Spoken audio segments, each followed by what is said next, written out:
여러분께서는 지금 경제학자 곽수중이 보는 새로운 시사, 곽수중의 뉴스 정면 승부와 함께하고 계십니다. 19대 대선 미리 보기 아젠다센터 이상일 대표와 리얼미터 이택수 대표 두 분과 함께 하고 있습니다. 상당히 이 두 분은 귀하신 분인 것 같아요. 제가 보기엔 지금 우리 청취자분들 중에서도 이 지지율 뭐 이런 설문조사 여론조사에 대한 상당히 민감하실 건데 저희들이 그냥 단순히 숫자만 볼 게 아니라 이 숫자 뒤에 숨어 있는 이 비밀 같은 것도 한 풀씩 좀 벗겨봐야지만 저희들이 제대로 알 수 있을 것 같습니다. 충분히 제가 여러 경로를 듣기로는 이 숫자라고 하는 것에 대해서 좀 민감한 내용들이 많아서요. 청취자 여러분들과 함께 진행을 하도록 하겠습니다. 여러분들께서도 많은 문자 보내주시고 여론 지지율이라는 것이 무엇이냐, 숫자가 무엇이냐 이것에 대해서 궁금하신 분들은 여기에 대해서 궁금하신 분들은 우물정 0945 단문 50원 장문 100원 문자 보내시면 저희가 대신해서 질문 드리도록 하겠습니다. 두 분에게. 자, 이택수 대표님. 네. 미국 잠깐 쉬는 동안에 제가 이제 미국 그 폴리티코 이런 여론조사 기관에 들어가 봤답니다. 가봤습니다. 네네. 거기에 보니까 이 트럼프와 힐러리의 대선 과정에서 놓고 보면 전 50개 주에 양자 간의 설문조사 대결표가 쭉 나오더라고요. 우리나라도 지역별로 이렇게 설문조사하는 게 다 나오죠. 그렇습니다. 이제 뭐 대략 한 8개 지역 이렇게 묶어서 하죠. 그러니까 호남은 전라도 그 전북 전남 광주를 이렇게 묶어서 영남은 이제 TK와 PK를 좀 나눠서 뭐 대전 충청은 또 묶어 그래서 전체를 한 8개 지역으로 나눠서 조사를 하고 있습니다. 보통 그 이상일 대표님 이 묶어서 이렇게 질문을 하면 한 정당에 대해서 다양한 형태의 분포도를 알 수 있을 거 아니겠습니까? 그죠? 네, 우리나라는 좀 특이하게 이렇게 뚜렷하게 두각을 나타내는 편이죠. 그러니까 이게 분간이 가능하죠. 뭐 예를 들면 진보 쪽은 주로 뭐 어느 쪽이다, 보수 쪽은 어느 쪽이다. 이게 지도상으로 이렇게 그려줄 수 있는 그런 내용이 있지 않습니까? 아무래도 그동안 그 우리나라 정당 구도가 영호남의 어떤 지역 대결 구도, 그게 이제 진보와 보수 또 이런 어떤 이념 구도를 같이 묶어서 왔기 때문에 뭐 지역적 특성이 좀 뚜렷하게 나타나온 게 사실이고요.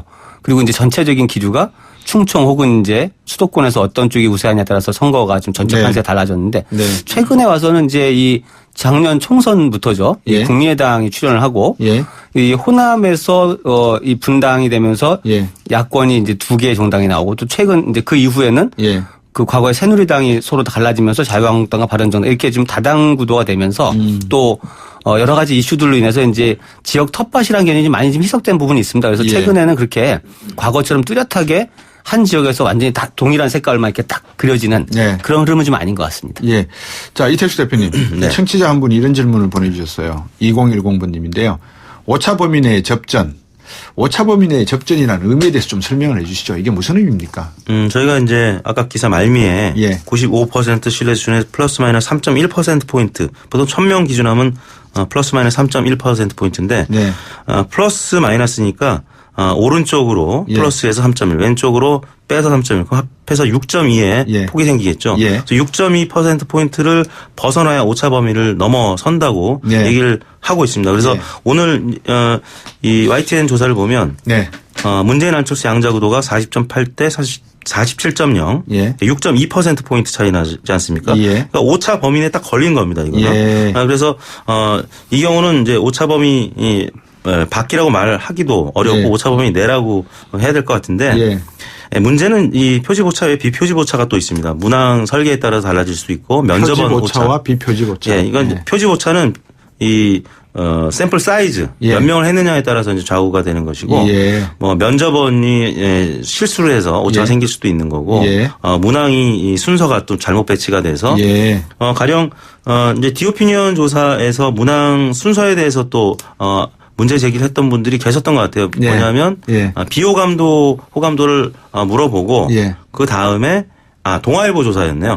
디오피니언이 아니라 동아일보 리서치 앤 리서치 조사가 이 문재인 안철수가 굉장히 박빙으로 문재인이 소폭 앞서는 걸로 당시만 해도 굉장히 놀라운 조사였습니다. 왜냐하면 격차가 그동안에 굉장히 컸었기 때문에 격차가 확 줄어들어서 봤더니 이 비호감도 조사가 5자구도 뭐 4자구도 3자구도 묻기 전에 있었기 때문에 문재인 후보한테 좀 불리했던 거 아니냐라고 문제 제기를 했던 분들도 계셨거든요. 아무튼 문항 순서에 따라서 그리고 또 언제 몇 시에 조사하느냐 오전에 조사하는 것과 또 저녁에 조사하는 게 또 다르기 때문에 그런 비표지보차까지 감안하면 1000명 기준에서 플러스 마이너스 3.1%가 아니라 플러스 마이너스 한 5%포인트까지 봐야 그 안에서 실제 여론조사 기관들이 같은 문항으로 비슷한 시기에 해도 좀 다르게 나타날 수가 있거든요. 네. 조금 오차는 또 클 수 있다. 그래서 저희 조사기관들도 너무 이제 오차 범위를 얘기하면서 이게 굉장히 그 안에서 다 맞아 떨어질 것 같은데 실제 또 선거 때 보면 그렇지 않지 않습니까? 그래서 비표적 오차도 있다라는 걸 좀 이해를 해야 될 것 같습니다. 예. 자, 이상일 대표님. 방금 우리 이택수 대표가 이렇게 말씀하실 때 제가 들어보니까 그렇다면 제가 이게 합리적인 추론인지는 모르겠습니다만 질문의 순서, 질문의 문항, 질문의 시간, 질문의 대상, 질문의 지역에 따라서 상당한 차이가 발생할 수 있는데 이 차이를 표준 편차라는 숫자로 묶어서 그 가능성을 대부분 제거하겠다는 거 아니겠습니까? 오차 안에서. 그렇죠. 그러면 거꾸로 말하면 의도적으로 이 오차를 좁혀나가면서 아니면 더 늘려나가면서 여론조사의 결과를 왜곡시킬 수도 의도적으로 왜곡시킬 수도 있다, 없다. 뭐 마음 먹으면은 있을 수 있죠. 그렇게. 하지만 의도적으로 왜곡시켰을 경우에는 그 기관의 신뢰도가 떨어지기 때문에 더 이상 의뢰가 없을 것이고. 예, 그렇습니다. 예. 이제 그런 부분인 거죠. 그런 이제 조금 설명 다른데요. 네. 아까 이제 계속 말씀하신 통계적인 표본 오차, 그 허용 오차라는 거는 예를 들면은 그 주머니 속에 빨간 공하고 파란 공을 50개씩 넣어놓고 뽑았을 때 사실 확률로 보면은 똑같이 넣었으면 계속 똑같은 숫자 나와야 되는데 어떤 때는 빨간 공이 연속으로 나오기도 하고 파란 공이 연속으로 나오면서 조금 달라지지 않습니까? 그런 오차를 말하면 됩니다. 이게 전 국민한테 물어본 게 아니라 우리가 샘플링을 해서 물어봤기 때문에 확률상 예를 들어서 1000명을 조사할 때는 3.1% 정도 아래나 위로 3% 정도는 통계적으로 그냥 오차가 생길 수 있다라는 거고요. 자연적인 오차다. 예, 그렇죠. 그러니까 그럼 전수조사가 아니라 표본을 뽑았을 때 생기는 통계적인 어떤 개념이고 지금 말씀하신 질문의 순서나 어떤 문항의 그 내용의 그 구조 아까 이제 이택수 대표 설명하실 때 그냥 양자구도 문재인 대 안철수 누굴 찍으시겠습니까? 이렇게 묻는 것과 문재인 대 홍준표, 유승민, 안철수가 단일화해서 안철수가 나올 경우 이렇게 물었을 때는 어떤 흐름 속에서 되는지를 알고 답하는 건 다르거든요. 이제 이런 문항의 구성, 그다음에 조사 시간대를 적절하게 안배하는 거 이런 것들은 조사의 그 신뢰도를 높이기 위한 기본적인 장치들이고요. 이런 것들은 무지에 의해서 잘못되거나 혹은 뭐 일부는 정말 과거에 보면 의도적으로 이런 것들을 좀 잘못하는 경우가 있는데 이런 것들은 통계적인 오차와 상관없이 조사기관이나 이런 곳들이 좀 정확하게 지켜줘야 되는 최대한 그 객관적으로 해줘야 되는 그런 상황으로 보셔야 됩니다. 그럼 더불어민주당 입장에서 양강 구도에 대한 설문조사 결과가 나왔을 때 예를 들어서 이런 질문을 했고 이런 질문에 이런 순서에 따라서 했을 경우에 이런 결과가 나왔다. 그래서 질문의 순서와 결과를 좀 더 명확히 해줬으면 조금 더 긴장할 수도 있고 조금 더 안도할 수도 있고 이런 내용이 아니겠습니까? 근데 대부분 발표할 때 숫자만 툭 던져놓고 나머지는 중앙선거관리위원회 홈페이지나 가서 보십시오. 이래버리면 얼마나 많은 청취자나 시청자분들이 홈페이지 찾아가서 그걸 보겠습니까? 그렇죠. 각 당의 뭐 관계자, 캠프 관계자들만 찾아서 보는 거고 적극적인 지지층 찾아서 보기 때문에 일반 사람들은 모르죠. 그래서 실제 이런 결과가 나타났을 때 후속 조사에 영향을 미칠 수밖에 없고 그래서 이제 선거 여론조사 심의위원회가 3년 전에 이제 만들어진 거죠. 그래서 어느 정도 이제 그 성과는 있었다고 봅니다. 이제 조사기관들의 품질이 많이 향상이 됐고 또 뭐 사소한 오차가 있어도 이제 뭐 경고나 뭐 이런 준수 촉구를 내리기 때문에 조사기관들이 굉장히 긴장하면서 가급적이면은 그런 오차들을 줄이기 위해서 노력을 하고 있는데 여전히 뭐 그 합법적인 테두리 내에서 예를 들면 아까 말씀드린 대로 오늘은 오후에 조사하고 뭐 다음 날은 오전에 조사한다든지 뭐 이런 식으로 오전에 하면 어르신들이 많이 받기 때문에 조금은 보수적인 응답이 많이 나올 가능성이 있고요. 오후에 혹은 저녁 때 늦게 하면 좀 진보적인 응답이 나올 가능성이 있거든요. 뭐 그런 시간 규정은 없기 때문에 뭐 그런 의도적이지 않거나 혹은 의도적인 그런 오차는 있을 수가 있다고 보겠습니다. 예. 제가 청취자분들의 이해를 돕기 위해서 우리 이택수 대표가 말씀을 하시고 난 다음에 지금 목이 기침이 또 나셔서 민주당이 문제 삼은 여론조사 이 쿠키 뉴스가 조원 CNI 앞에서도 말씀을 드렸습니다만 의뢰한 여론조사 결과 문재인 후보가 43.7%, 안철수 후보가 48.1%, 3일부터 4일까지 2일간 전국 성인 남녀 1,708명을 대상으로 구조화된 설문지를 이용한 이 구조화된 설문지라는 건 뭡니까? 뭐 표현이 그렇게 되어 있는데요. 그냥 이제 막 그 마음대로 질문을 묻는 게 아니라 정확하게 뭐 질문 순서를 짰다. 말을 짜놓고 그렇게 해서 이제 물었다는 뜻입니다. 예, 무선 RDD 이거는 랜덤 디짓 다이얼이나 그래서 무작위로 그냥 이 전화번호 돌린 겁니다. 자동 응답 방식 100%를 썼답니다. 그러니까 ARD는 없는 거죠. 전체 응답률 4.2%, 표본 주출은 성과 연령, 지역별 인구 비례 할당, 그리고 표본 오차는 95% 신뢰 수준에서 플러스 마이너스 2.4%포인트. 그리고 자세한 사항은 중앙선거 여론심의위원회 홈페이지 참조하시면 되는데 이 내용이 나오고 곧바로 뒤에 오피니언 여론조사가 발표됐어요. 같은 날. 거기는 어떻게 나왔느냐. 리얼미터 우리 이택수 대표께서 계시는 리얼미터에서는 문재인 34.9%, 안철수 18.7%. 이 비슷한 여론조사 시기에 결과가 완전히 이거는 뭐 차이가 나도 엄청난 차이가 나잖아요. 이런 결과가 나오게 된 배경은 앞에서도 설명을 해 주셨는데 제가 다시 한번 읽어드리고 제가 여쭤볼게요. MBN 매일경제 의뢰 3월 27일부터 31일까지 5일 동안 전국 19세 이상 유권자 2,550명을 대상으로 무선 전화 면접 19%, 무선 71%, 유선 10%, 자동 응답 혼용 방식 실시했을 경우 응답률이 9.9%였고요. 표본 오차는 95% 신뢰 수준에서 플러스 마이너스 1.9%포인트로 조사된 방금 읽어드린 디오피니언 여론조사 결과 리얼미터 여론조사 결과였습니다. 자세한 사항은 중앙선거 여론조사심의위원회 홈페이지 참조하시면 됩니다. 자, 이런 내용들이 나온 거는 뭡니까? 이거? 한 가지만 리얼미터 대표 계신데 제가 설명드리겠는데 지금 인용하신 그 리얼미터의 문재인 34.9, 안철수 18.7은 다자구도 조사 결과입니다. 그래서 그렇습니까? 제가 알기로는 리얼미터는 양자구도를 그 당시에 상정하지 않았고요. 이게 다자구도군요. 3자구도에서는 문재인 46.1, 안철수 26.3, 홍준표 11.9 이런 조사 결과는 있었습니다만 양자구도는 없었던 걸로 알고 있습니다. 그렇군요. 그러면 자, 리얼미터 이택수 대표님. 그러니까 구도가 다르면 당연히 결과가 다를 수가 밖에 없죠.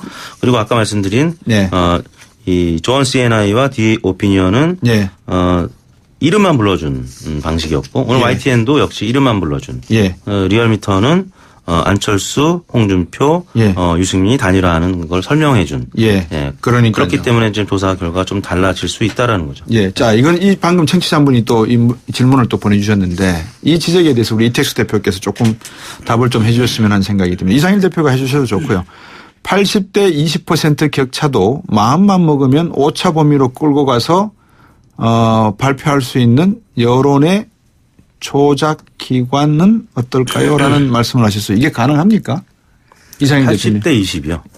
아니 뭐 그런 식의 이제 비교를 하면 극단적인 거죠. 그러니까 이분이 질문하고 싶은 것은 여론을 호도시킬 수 의도적으로 왜곡시킬 수 있는 가능성이 있지 않느냐라는 것을 아마 말씀하신 것 같아요. 요즘에는 이제 워낙 처벌 조항도 강화돼서 만약에 이런 식으로 조작을 하면 바로 대표이사가 구속이 됩니다. 구속되는 사례가 매번 선거 때마다 있었고 그렇군요. 그렇기 때문에 뭐 어마어마한 자기한테 부귀영화가 누려지지 않는 한 뭐 구속을 감수하고 이런 발표를 한 여론조작기는 없을 것 같고요. 다만 뭐 오류, 그러니까 실수에 의해서거나 아니면 뭐 물론 의도적으로 약간의 이 조사업계에서 많이 썼던 용어가 마사지입니다. 마사지를 하는 그런 조사기관이 있을 수가 있는데 최근 들어서는 제가 볼 땐 거의 없어진 것 같습니다. 왜냐하면 여론조사심의위원회가 출범하면서 여론조사 결과들 혹은 조사 과정 속에서 산출했던 여러 자료들을 다 실제 자세히 조사해서 분석을 또 병행을 하고 있기 때문에 그런 사례는 이제는 많이 없어졌다. 거의 없어졌다고 봐야 될 것 같습니다. 이제 앞으로 아마 지금까지도 여론조사가 많이 발표됐지만 이제 대선 후보 각 당의 대선 후보 확정이 되고 이제 대통령 선거까지 뭐 대략 한 달 남짓 남았습니다. 그래서 아마 엄청난 수의 여론조사 결과들이 발표되고 거기에 대해서 유권자분들도 예민하게 보시고 뭐 정당도 굉장히 과민 반응까지 하는 것들이 많을 텐데요. 지금 말씀하신 것처럼 이제 여론조사에 대한 논란이 많이 있고 실제 뭐 그런 부분에 대한 그럴 만한 이유들도 과거에 있었지만 이게 이제 여론조사를 가지고 무조건 시비를 걸고 막 그런 부분들이 많은데 제가 볼 때는 그런 게 있습니다. 예를 들어서 특정한 조사가 어떤 잘못된 에러에 의해서 이상한 결과를 내놨다. 뭐 소위 말하면 택도 없는 결과를 내놨다. 이런 것들은 아무리 그게 어떤 여론조사가 또 다른 조사에 영향을 준다 하더라도 일반적으로 상식적으로 받아들이기 어려운 수준의 그런 결과들은 이게 버려집니다. 그러니까 무슨 얘기냐면 이제 오늘 이제 조사만 가지고 계속 얘기했지만 민주당도 이런 조사에 대해서 뭐 여러 가지 항의도 하고 예민 반응하는 건 뭐 이해는 되지만 예를 들어서 문재인과 안철수라는 구도를 상정했을 때 안철수라는 어떤 이름으로에 몰리는 표가 그만큼 있을 수 있다. 그러니까 여론이 그만큼 있을 수 있다라는 하나의 그럴 만한 개연성이 있기 때문에 이것이 실체화되는 어떤 여론조사상에서 그렇게 근데 만약에 뭐 말도 안 되는 결과를 꺼내놨으면 그 다음 조사에서 반드시 뒤집힙니다. 다른 조사들에서 절대 그런 결과 유사한 결과 안 나오는 게 맞는데 그러면 이제 조사에 대한 부분도 물론 중요하지만 그럼 결과적으로 문재인 지지층만큼이나 비문이라는 어떤 그 여론도 크다라는 걸 인식하고 거기에 대한 대안을 만들어내는 것이 사실은 더 본질적인 문제라는 거죠. 그렇죠. 여론조사라는 게 다른 조사에 영향을 주고 거기서 하나의 흐름을 만들어갈 때는 충분히 그럴 만한 개연성들이 바닥에 깔려 있기 때문에 그런 것이지 말도 안 되는 거를 뭐 조작해서 내놓으면은 그대로 흘러간다 이렇게는 되지 않습니다. 이것도 한번 여쭤보고 싶어요. 여론조사 기관에 보통 한번 여론조사를 하실 때마다 어느 정도 비용이 소요가 됩니까? 조사 방법에 따라 그거는 굉장히 차이가 많이 납니다. 그렇습니까? 한번 개략적으로 말씀해 주실 수 있겠습니까? 대략 1000명 기준한다면 자동응답 방식이 1000명 기준에서 한 300만 원 안팎이고요. 그다음에 전화 면접 조사는 뭐 10,000원에서 15,000원. 한 분당입니까? 그래서 1,000만 원에서 1,500만 원. 한 명당 이제 10,000원, 한 명당 3,000원이기 때문에 1000명 기준하면 300만 원. 또 전화 면접은 뭐 1,000에서 1,500만 원. 그러면 대략적으로 한 1,000만 원 정도 평균 잡고요. 보통 이 선거 기간 동안에 몇 번의 여론조사가 이루어진다고 뭐 이번엔 특수한 경우입니다만 일반적으로 선거 처리되면 뭐 대선이나 총선이나 한 달에 한 몇 번 정도 여론조사가 이루어진다라고 봐야 되겠습니다. 한 기관마다 평균적으로. 기관마다로 보실 수는 없고요. 이제 여론조사를 의뢰하는 주체들을 보시면은 언론사가 있고, 그다음에 정당이 있을 수 있고요. 뭐 정당이 이제 후보가 정당을 같이 하게 되니까, 뭐 대체로 이제 그런 정도가 그 여론조사의 고객이 되거든요. 그 의뢰하는 빈도에 따라서 달라지는데 워낙에 이제 매체가 많기 때문에 언론사에서 수행하는 조사들이 굉장히 많이 있고 또 뭐 방송 이제 그 외에도 각 그 이제 당에서 거의 당은 또 어떤 부분은 자체적으로도 소화를 합니다. 당 내에 이제 여론조사 시스템을 갖춰놓고 그래서 굉장히 많은 숫자가 돌아가죠. 그래서 매일매일 막 전화가 오다시피 하는 그런 경우도 있을 겁니다. 이런 말씀을 이택수 대표한테 여쭙기는 죄송해서 제가 이상일 대표를 보면서 여쭤보는 겁니다. 이 여론조사 시장의 규모는 대충 어느 정도 됩니까? 제가 지금은 그 조사 시장 쪽에 정확하게 파악을 못하고 있어서요. 일단은 우리가 이제 선거철이 되면 많은 분들이 여론조사에 대해서 관심을 가질 수밖에 없고 또 많은 뭐 언론사나 또 기관에서 정당에서 여론조사를 발표하는데 방금 내용 중에 무선 전화 면접 그리고 무선, 유선, 자동응답, 혼용 방식 이렇게 설명해 주셨거든요. 한번 각각 어떤 건지 한번 설명해 주시겠습니까? 저희 리얼미터 기준하면 저희는 전화 면접 조사와 자동응답 방식, 그러니까 이른바 ARS라고 하는 방식을 혼용을 하고 있고요. 전화 면접 같은 경우는 리얼미터의 경우에는 무선만 RDD 방식으로 전화 면접을 수행하고 ARS에서 일부 유선 전화를 반영을 시키는데 10% 정도 반영을 하고 있고요. 그래서 유무선 비율은 9대 1인데 저희 리얼미터는 아무튼 전화 면접과 ARS가 각각 장단점이 있다고 보기 때문에 그렇게 혼용을 하고 있고요. 대체로 전화 면접만 쓰는 조사 기관이 있고 또 전화 자동응답 방식만 쓰는 기관이 있고 아까 말씀드린 디오피니언처럼 인터넷 패널을 쓰는 혼용하는 방식들 뭐 다양한 방식들이 존재하고 있습니다. 이상일 대표님. 그럼에도 불구하고 지금 양자 대결로 이런 표현이 적절한지도 모르겠습니다. 몰고 가는 듯한 인상을 느끼는 건 왜죠? 왜 자꾸 양자 구도를 발표하죠? 아까 이상일 대표도 3자 구도로 갈 수밖에 없다라고 하셨고 뭐 본인 개인의 생각이 다 다르겠지만은 왜 양자 구도로 가져가는 걸까요? 왜 그걸 발표했을까요? 뭐 이게 대선 판도가 이제 그동안 계속해서 그 문재인 대세론이라는 어떤 흐름 속에서 흘러왔고 사실 이 부분에 대해서 조금 굉장히 이제 논란의 소지가 있는데 언론에서도 한 번 정도는 정말 진지한 토론이 필요한 부분인데 물론 이제 바로 지금 현실에서 벌어지지 않더라도 앞으로 예상되는 상황이 있다라고 하면은 거기에 대한 여론을 측정하는 것은 뭐 그렇게 나쁘다고 할 수 없습니다. 그러나 이제 좀 많이 건너뛰어서 비현실적인 가정들을 넣어서 양자구도가 되면은 이렇게 여론이 갈 수 있으니까 이런 어떤 흐름들을 자꾸 만들어내는 것들은 과연 이게 정당한가 이 문제 예전에 지금 이번에 이제 국민의당 그 경선에서 졌습니다만 손학규 의장이 과거에 한나라당에 있을 때 그 탈당을 할 때 말입니다. 그때 보면은 멀쩡하게 이쪽 당에 있는 사람을 야당 후보로 집어넣어서 여론조사를 했었어요. 그러면서 그 야당으로 가면 1등이 되고 뭐 오히려 이제 보수 정당 후보와 거의 이렇게 필적하는 경쟁 이런 조사 결과가 막 나오면서 아마 그런 것들이 실제로 뭐 그런 탈당에 정말 저도 모르겠습니다만 영향을 줄 수도 있다고 생각하는데 이게 지금 이렇게 어떤 흥미나 이런 이런 부분에 너무 치중하면서 자꾸 이런 어떤 구도들을 만들어가는 그러니까요. 그런 게 있는 게 아닌가. 이런 것들이 과연 이제 바람직한 것인가에 대해서는 좀 생각해 볼 필요가 있을 것 같습니다. 예. 우리 이택수 대표, 방금 이상일 대표가 말씀하신 부분에 대해서 어떻게 생각하십니까? 이른바 경마식 보도에 대해서는 많은 비판들을 하지만 예. 많은 시청자들 또 신문의 구독자들, 청취자들, 그 인터넷 포털 뉴스를 보는 네티즌들이 이런 경마식 보도에 훨씬 더 많은 반응을 보이고 반응을 높게 보이기 때문에 광고가 붙는 것이고 뉴스 소비가 되는 것이죠. 그래서 언론사들이 지금 문재인 대표가 원사이드하게 굉장히 앞서가는 걸로만 보도가 되면 재미가 없거든요. 그러니까 현실적이진 않지만 가상대결을 한번 붙여보는 것이죠. 그랬을 때 오차범위 내에서 엎치락 뒤치락하는 모습이 보이면 승부가 예측이 어렵고 그러면 내 표가 실제 선거날 승부를 좌우할 수도 있겠구나. 사표가 안 되겠구나. 그렇게 된다면 관심도 높아지고 투표율도 높아질 가능성도 있는 거죠. 만약에 그 경마식, 그러니까 이제 여러 가지의 그 여론조사를 막 계속해서 바꿔가면서 이제 발표하는 걸 경마식이라고 하시는 것 같은데, 만약에 그렇다 그러면 자, 지금 오늘도 김종인 전 비대위 대표가 출마 선언을 하셨는데, 그럼 김종인 대표가 문 전 대표와 어떤 관계를 생각을 한다면 문재인 대 김종인, 말이 안 되겠지만, 그 다음에 김종인 대 안철수, 또 홍준표 대 김종인, 이렇게 여러 가지 바꿔서 더 재밌게 해볼 수 있는 거 아닙니까? 그래 이제 어느 정도는 뭐 현실적인 어떤 상황을 반영해서 하긴 하는데요.